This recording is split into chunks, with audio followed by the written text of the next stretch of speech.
හදිසියකදී ඔයා ඉන්න ලොකේෂන් එක ඔයාගේ යාළුවෙක් ඔයාට ෂෙයා කරන්න කිව්වොත් WhatsApp හරහා කොහොමද මේක කරන්නේ? ඉතින් අවුරුදු ගාණක් WhatsApp යූස් කරත් ගොඩ දෙනෙක් තවමත් දන්නේ නැහැ WhatsApp වල තියෙන මෙන්න මේ ඔප්ෂන් එක යූස් කරන්න.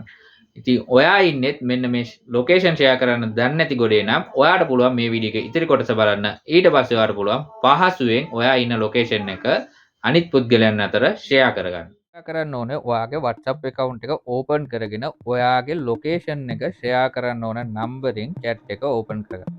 ඊට පස්සේ ඔයාලට කරන්න තියෙන්නේ මෙන්න මේ අපි photos document යවන icon එක touch කරලා මෙන්න මෙතන තියෙන location කියන option එක touch කරන්න. ඊට පස්සේ මේක continue කරන්න. ඉතින් මේක කරන්න නම් අනිවාර්යයෙන්ම ඔයාගේ phone එකේ location on කරලා තියෙන්න ඕනේ. ඉතින් ඊට පස්සේ ඔයාලට පුළුවන් මෙන්න මෙතනින් බලා ගන්න send your current location කියලා. මෙන්න මේ ඔප්ෂන් එක ටච් කරන්න. එතකොට ඔයා මේ වෙලාවේ ඉන්න ලොකේෂන් එක ඒ අදාළ පුද්ගලයාට බලා ගන්න පුළුවන්. ඉතින් මෙන්න මේකේ තව ඔප්ෂන් එකක් තියෙනවා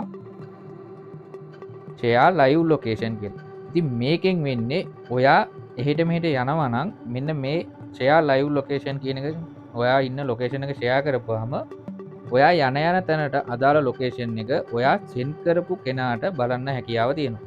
ඉතින් මේක කරන්න ඕන නම් ඔයාට කරන්න තියෙන්නේ share live location කියන එක ටච් කරන්න. ඊට පස්සේ මෙතනින් අහනවා ඔයාගේ live location එක අදාළ පුද්ගලයාට බලන්න share කරන්න ඕනේ විනාඩි 15කටද පැයකටද එහෙම නැත්නම් පැය 8කටද කියලා. ඉතින් අදාළ time එක ඔයාට මෙතනින් select කරගෙන ඉවරලා මෙතනින් ඔයාට අවශ්‍ය නම් මොකක් හරි message එකක් හරි comment එකක් හරි type කරන්න ඕන නම් මෙතනින් type කරලා මේ විදිහට මෙතනින් send කරන්න. ඉතින් මේ විදිහට ඔයා location එක send කරාට පස්සේ ඔයා යන එන තැන් ඔයා සිලෙක්ට් කරපු කාලය ඇතුළත අදාළ පුද්ගලයාට බලන්න පුළුවන්. ඉතින් මේක එයාට තවමත් බලන්න අවශ්‍ය නැත්නම් ඔයාට පුළුවන් මෙන්න මෙතනින් stop sharing කියන option එක touch කරලා මෙතනින් stop කරන්න. ඉතින් මේ විදිහට stop කරාට පස්සේ අදාළ පුද්ගලයාට බෑ ඔයාගේ location එක බලන්න. ඉතින් මෙන්න මේ වගේ tech option ගැන ඉදිරියේදීත් ඔයාලා දැනගන්න ඕන නම් දැන්ම මගේ channel එක subscribe කරලා bell icon එක all දාලා තියාගන්න.